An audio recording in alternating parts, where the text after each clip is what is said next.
I brought Jordi into the kennel area here for the first time, and now I came to get him. So he's sitting here quietly. Of course, the phone pointing at him doesn't help. He's a little nervous. So I'm just going to show you how I approach. So I walk up, and I'm turning around as I speak. I'm keeping the phone pointed, but I'm turning around. So now I'm facing backwards. I'm getting down on one knee next to Jordi. So I'm facing the same direction as Jordi.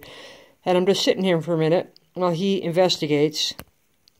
This is a lot more forward than most of the Roasted Project dogs. At day 5, most of the Roasted Project dogs would be shaking and shrinking away from me.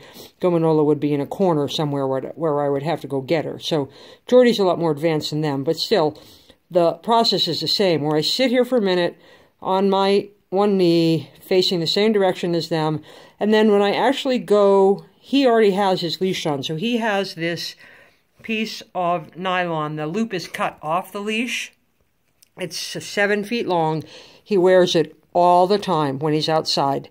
And in the beginning, if he gets a little tangled up in it, well, too bad. They figure it out very quickly, and he wears it all the time so that I don't have to reach for his collar.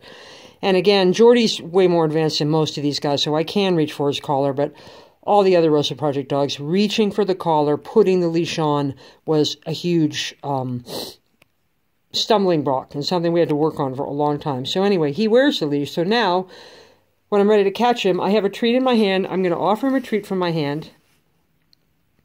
Again, that's huge.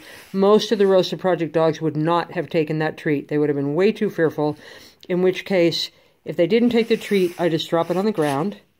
And they may or may not take the treat, dropped on the ground, but I still haven't made any move for the leash.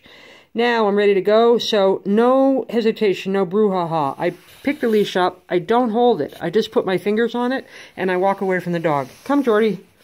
And most of the Roasted Project dogs, even the really fearful ones, would follow me. So Jordi took 4 steps, and then he stopped, because now he has to come through the doorway. Doorways are big fear things, because something different is on the other side of every door. So I give him a minute, take a breath, exhale, stand here, look around, think about what I did today. Okay, whatever, nothing to do with the dog, what's going on? Give him a chance to figure out what's going on, and then walk away again. And he comes through the door. And again, I have no contact with the leash. I'm making the intention really clear, but I'm not forcing. Okay, so that's how I do it. And I'm ready to grab a hold of this leash if I have to, because at this point I do not want to let the dog escape me, because he's connected to me now and he has to understand that he can't run.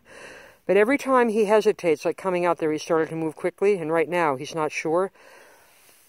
I stop, I exhale, I'm letting my shoulders drop, I'm relaxing my head, I'm not letting myself get involved in the dog's tension, and I'm thinking about something completely different. I'm thinking about a horse I saw this morning that had a wound on his leg, and I wonder what I need to do with that, blah, blah, blah, blah, blah. Then, turn and walk away. And he's distracted now because he's got Doodle with him, but this really, really helps. It works most of the time. It doesn't work all the time, but it works most of the time. Okay, there you go. That's how I start.